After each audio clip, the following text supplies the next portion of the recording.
السلام عليكم ورحمة الله وبركاته، اهلا وسهلا بحضراتكم فيديو جديد.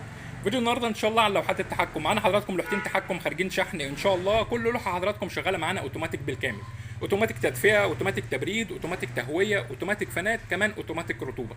اللوحة الأولى حضراتكم راكب على ترموستات فوكس كوري 2001 اف لتشغيل دفاية وشفاط واحد وشفاط اتنين وخلايا تبريد، وتايمر حضراتكم شغال على نفس الشفاط رقم واحد للتهويه وسحب الامونيا من داخل مكان التربيه، وتايمر تاني حضراتكم شغال للفنات، واخر حاجه معانا الرطوبه، وطبعا لمبه لقياس الفولت ومفتاح الطوارئ بنضغط عليه لا قدر الله في حاله اي مشكله. معانا حضراتكم التايمر الجديد، تايمر ممتاز جدا، ده حضراتكم التايمر الديجيتال الجديد. هنشوف حضراتكم اللوحه من الداخل. طبعا اللوحه 6 كوندكتور دفايه، كوندكتور شفاط رقم واحد، وكوندكتور شفاط رقم اتنين، وكوندكتور خلايا التبريد، وكوندكتور للفنات، واخر حاجه معانا كوندكتور الرطوبه. هنا طبعا حضراتكم مفتاح القاطع العمومي اللي شغال على اللوحه، مفتاح ثنائي.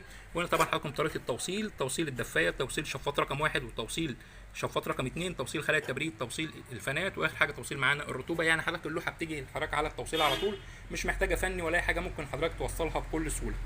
معانا كمان حضراتكم حساس الرطوبه. هنا طبعا بعد ما طولنا الحساس والرطوبه، واخر حاجه معانا حساس الحراره، حساس استانلس دقيق جدا في درجات الحراره، ودايما حضراتكم بننصح بيه الحساس الاستانلس بيكون دقيق في درجات الحراره. الحساس ده حضراتكم بيكون فيه الترموستات الفوكس الكوري 2001 اف والترموستات الفوكس الكوري 2001 دي. اللوحه حضراتكم خارج معاها 2 شفاط 70 في 70 الماني اصلي، وخارج معاها حضراتكم مواسير وعلافات للتربيه الارضي. اللوحه الثانيه حضراتكم برضو نفس اللوحه الاولى، اوتوماتيك معانا حراره، اوتوماتيك تبريد، اوتوماتيك تهويه، اوتوماتيك فنات، وكمان اوتوماتيك رطوبه. والتايمر برضو شغال حضراتكم على شفاط رقم واحد وتايمر للفنات. ونشوف برضو اللوحه من الداخل 6 كوندكتور، مفيش اختلاف ما بينها وما بين اللوحه الاولى. هنا طبعا بعد ما زودنا السلك الحساس الحراره وسلك حساس الرطوبه.